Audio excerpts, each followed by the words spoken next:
Em meio à tensão entre a Guiana e a Venezuela por causa da disputa pela região de Essequibo, a Corte Internacional de Justiça tomou uma decisão importante nessa sexta-feira. A gente chama agora o repórter David Tarso. Explica pra gente, David, qual foi essa resolução? O presidente da Venezuela, Nicolás Maduro, se pronunciou após essa decisão. Bem-vindo, boa noite para você.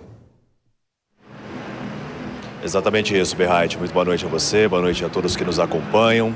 Pois é, a Corte Internacional de Justiça se manifestou dizendo que a Venezuela não pode incorporar o território de Essequibo, rico em petróleo, ouro, a Caracas, que é a intenção desse referendo que vai ser realizado no domingo.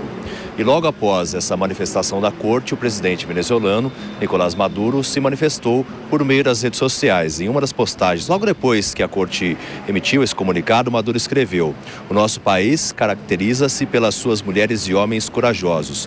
Não deixaremos que ninguém nos tire o que nos pertence, nem trairemos os nossos princípios, defenderemos Essequibo."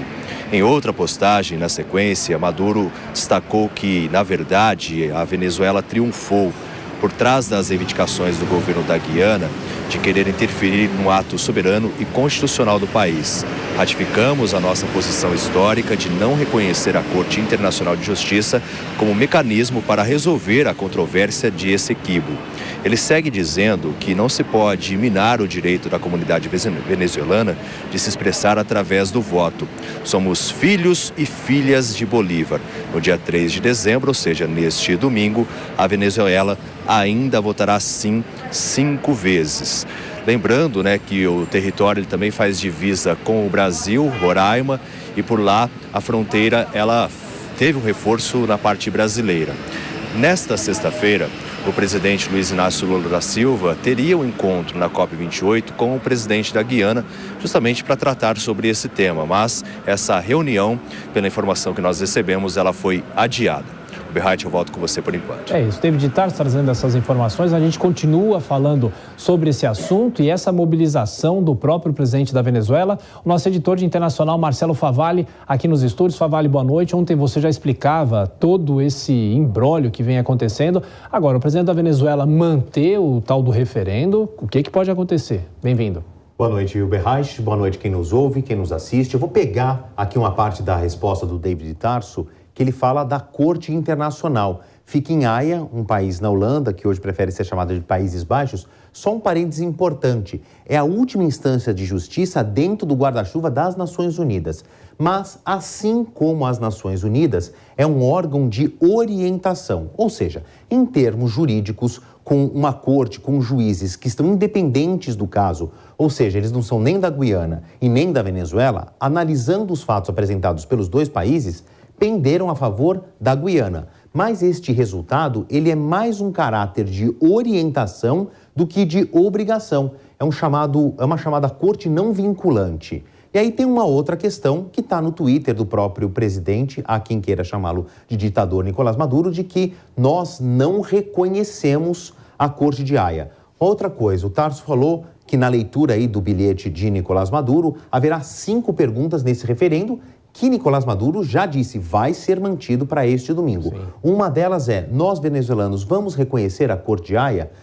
O governo venezuelano tem feito uma forte propaganda para as pessoas participarem deste referendo. Não é uma votação obrigatória na Venezuela, mas existe um caráter de nacionalismo, e isso não é madurismo, isso não é chavismo, isso não é desse governo. Isso é muito antigo, Tiago. Eu estive muitas vezes na Venezuela, nessa minha carreira de correspondente internacional, principalmente aqui na América Latina. Isso é um tema sensível para o venezuelano. Eles terem perdido esta região de Essequibo, que já pertenceu à Venezuela, enquanto tudo isso aqui era colônia espanhola, quando eles perdem isso para os ingleses, isso ainda dói muito no coração, mesmo que estamos falando de 2 séculos depois dessa mudança. De honra, né, é eles, muito uma questão de honra. E tem agora uma nova potência. Descobriu-se, quem descobriram foram os americanos, que tem muito petróleo e outras reservas minerais. Nós estamos falando aqui de um terreno, esse terreno da Venezuela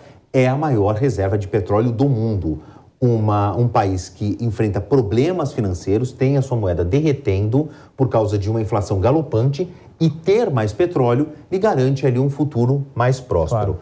Colocando o cenário internacional, vamos olhar para cá. O que a gente tem? Forças militares sendo acrescidas por parte da Venezuela na fronteira, a Guiana também, mas todo mundo já entendeu, basta olhar para o mapa que estamos falando de um suposto conflito assimétrico.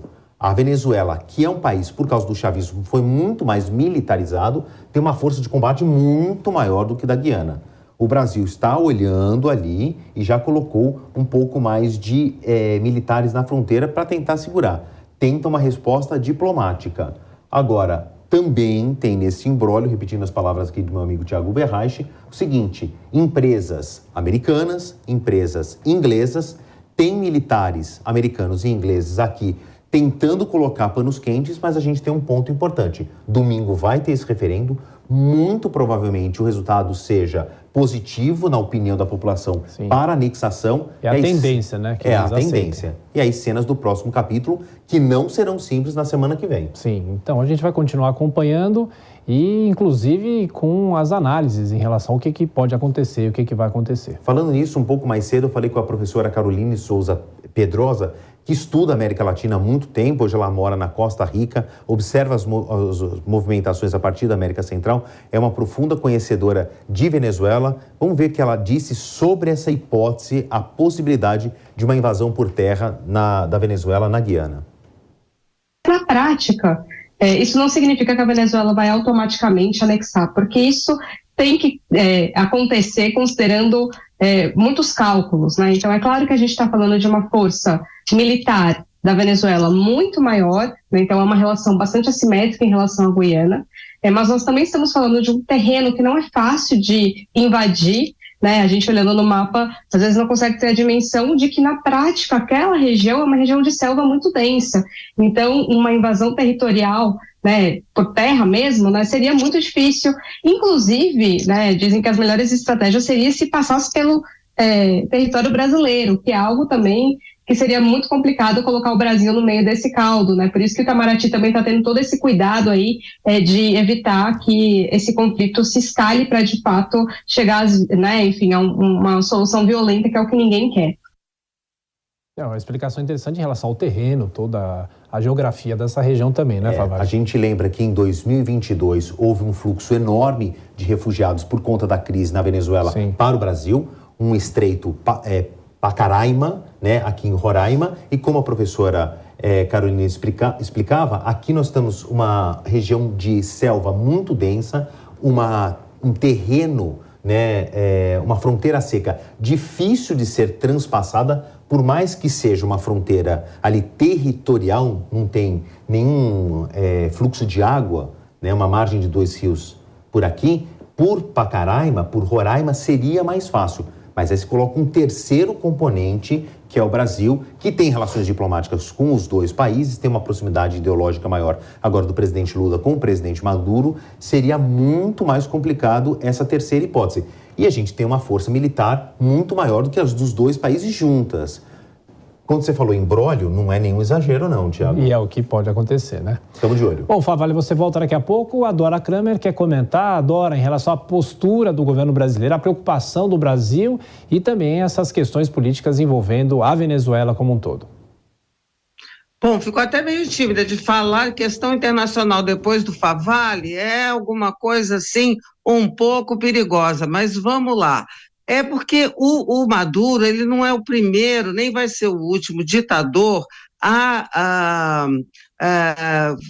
fazer recorrer a conflitos para obter apoio interno. Itamaraty olha com preocupação, porque sabe que o Brasil tem, se não tem aquela importância internacional que às vezes quer fazer valer, mas aqui na América do Sul tem um peso enorme, já atuou como moderador em conflitos, o que eu me lembro aqui, conflito sério entre Peru e Equador em 95, o Brasil teve uma participação super importante junto com a Argentina e Estados Unidos, e eu acho que a semana que vem vai ser crucial, porque o resultado do plebiscito, que evidentemente será favorável ao que o Maduro quer, não sei se na totalidade das 5 perguntas, não é?